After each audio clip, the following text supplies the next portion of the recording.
Hey, Shalom Israel, Brother Reggie Jr. here. I hope you guys are doing well today. We're going to be taking a look at Numbers chapter 19, just picking up where I left off from last time. And in this particular chapter, we're going to be dealing with the ordinance of the red heifer. And we know this is a purification ritual slash rite. Now, for this chapter, I'm pretty much going to read it all the way through. It's not really a long chapter. It only has 22 verses.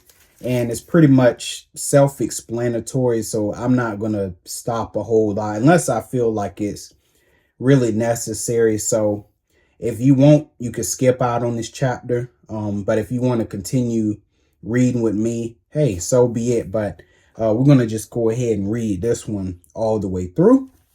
So Numbers chapter 19 and verse 1, and it says, "And the Lord spake unto Moses and unto Aaron, saying, This is the ordinance of the law which the Lord hath commanded, saying, Speak unto the children of Israel that they bring thee a red heifer without spot, wherein is no blemish, and upon which never came yoke." And remember, guys, all of these offerings and these sacrifices, it all represents Christ. We need to understand that. Verse 3. "And ye shall give her unto Eleazar the priest, that he may bring her forth without the camp," meaning outside of the camp, "and one shall slay her before his face. And Eleazar the priest shall take of her blood with his finger, and sprinkle of her blood directly before the tabernacle of the congregation 7 times."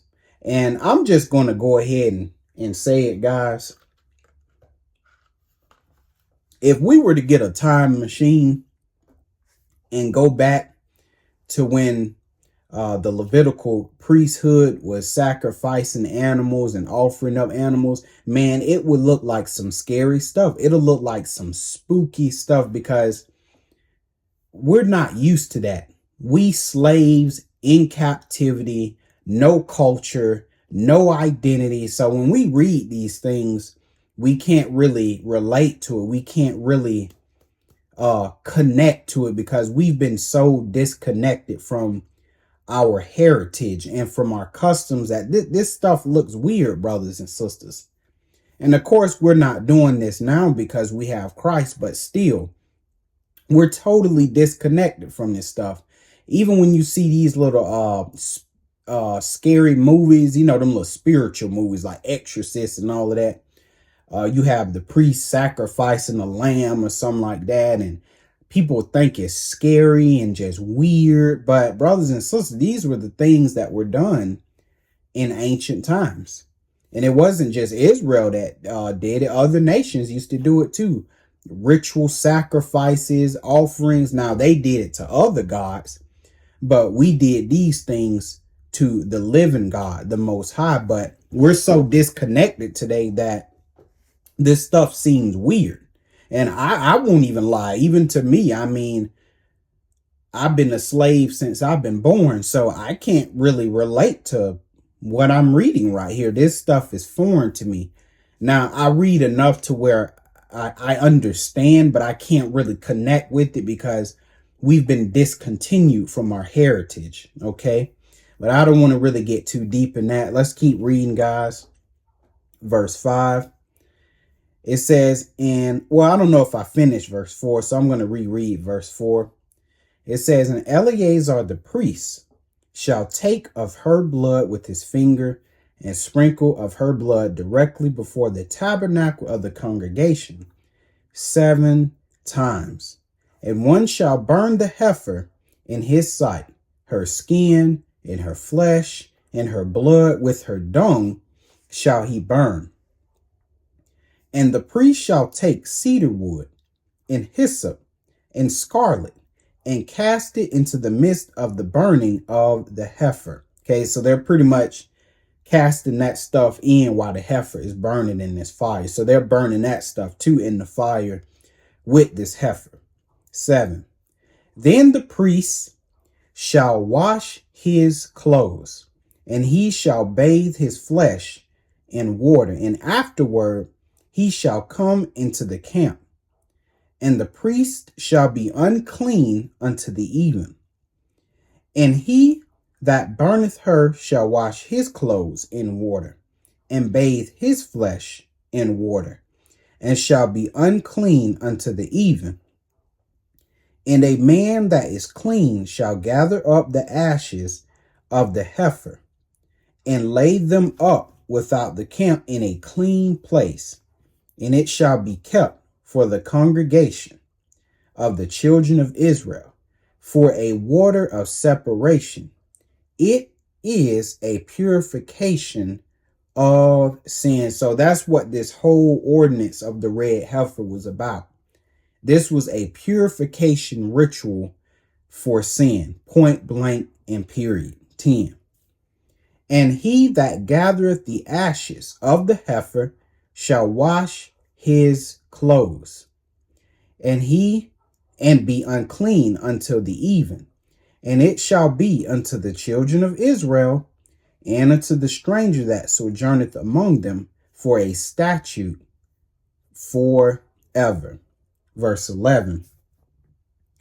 He that toucheth the dead body of any man shall be unclean 7 days. So under the law of Moses, when you came across a dead body and you touched it, you was unclean for 7 days.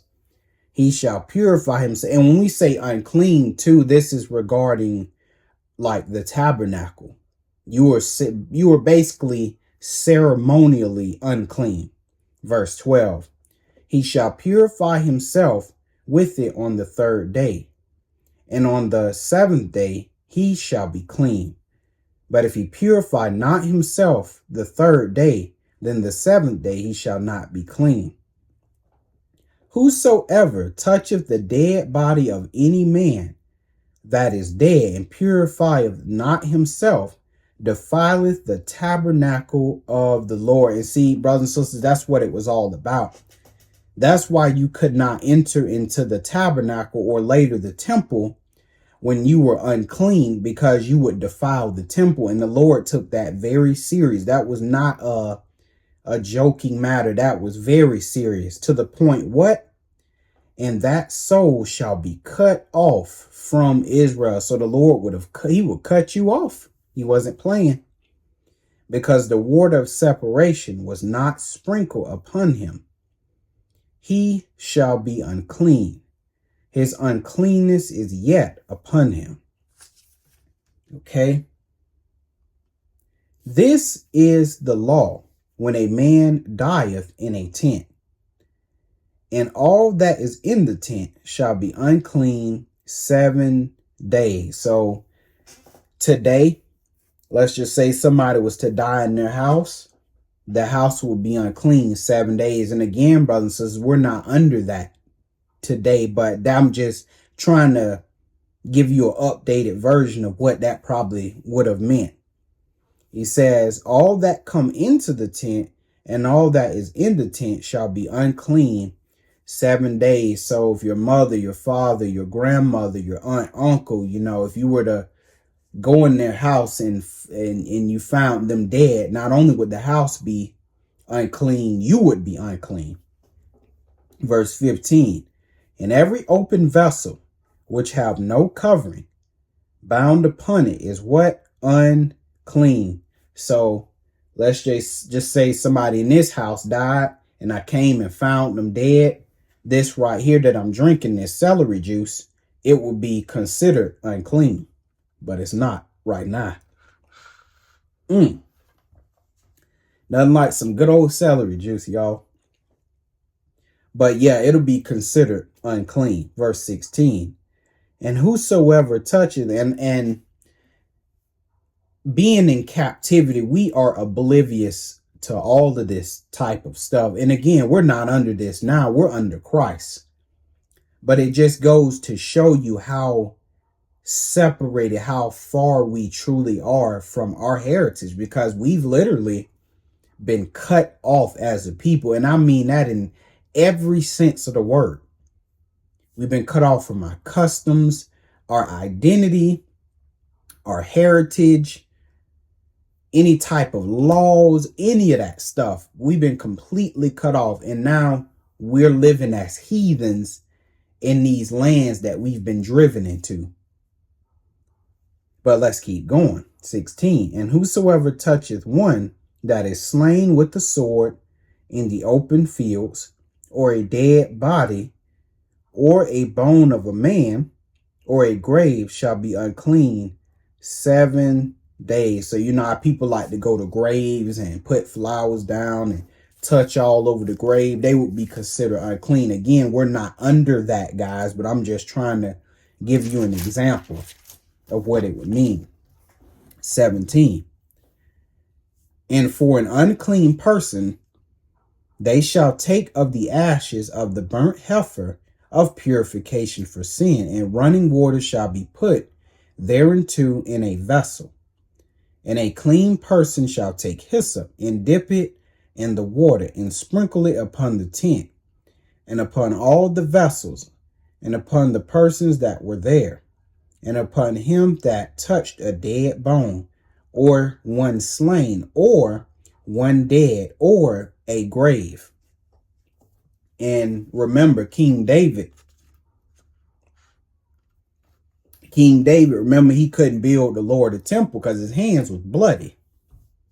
You know how many men David slain, how many he killed in battle? Blood everywhere. The Lord considered him unclean. That's why the Lord say, hey, David, you ain't making me no temple. You got blood on you. You got bloody hands. You're not clean in my sight. So that's why he didn't want David making him a temple. He allowed Solomon to do it because Solomon was tender. He didn't experience war. He didn't go to war. He didn't get his hands bloody. So the Lord allowed Solomon to do it in his place. Verse 20.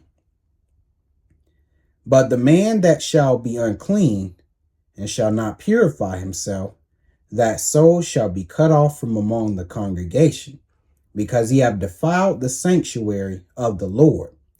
The water of separation have not been sprinkled upon him. He is unclean, and it shall be a perpetual statute unto them, that he that sprinkleth the water of separation shall wash his clothes, and he that toucheth the water of separation shall be unclean unto even.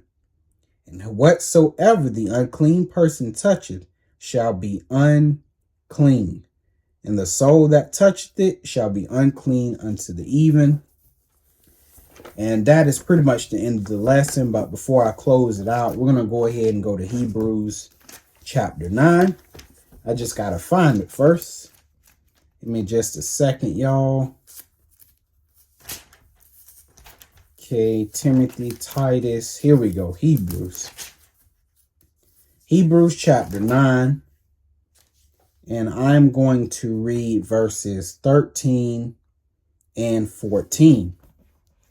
It says, for if the blood of bulls and of goats and the ashes of an heifer, that same heifer we was just reading about, sprinkling the unclean, sanctifieth to the purifying of the flesh, how much more shall the blood of Christ, the true lamb, brothers and sisters, the true heifer, the true bull, the true goat, how much more shall the blood of Christ, who through the eternal Spirit offered himself, because remember, Christ was both the offerer and the offering.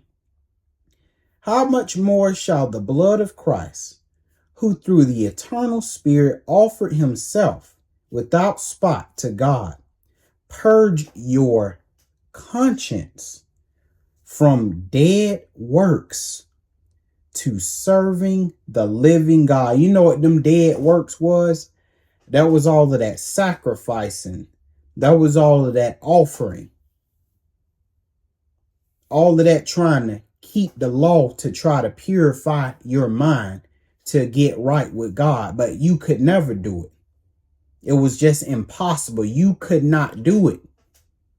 So guess what? Jesus offered himself up to purify this, to purify that brain, that thing in your skull. Christ did it for us, brothers and sisters. So we don't have to do this other stuff no more because Christ fulfilled this stuff. That's what all of them offerings, all of those rituals and rites, all of that was pointing to Christ. All of those things were just a shadow for Christ. That's all it was. And trust me, I wanted to get real deep just then. But I'm going to end it right here, guys, because I want to stay in Numbers. I don't want to go too far off until the time comes. All right. So I hope you guys got some understanding, and I will see you in the next chapter. Shalom.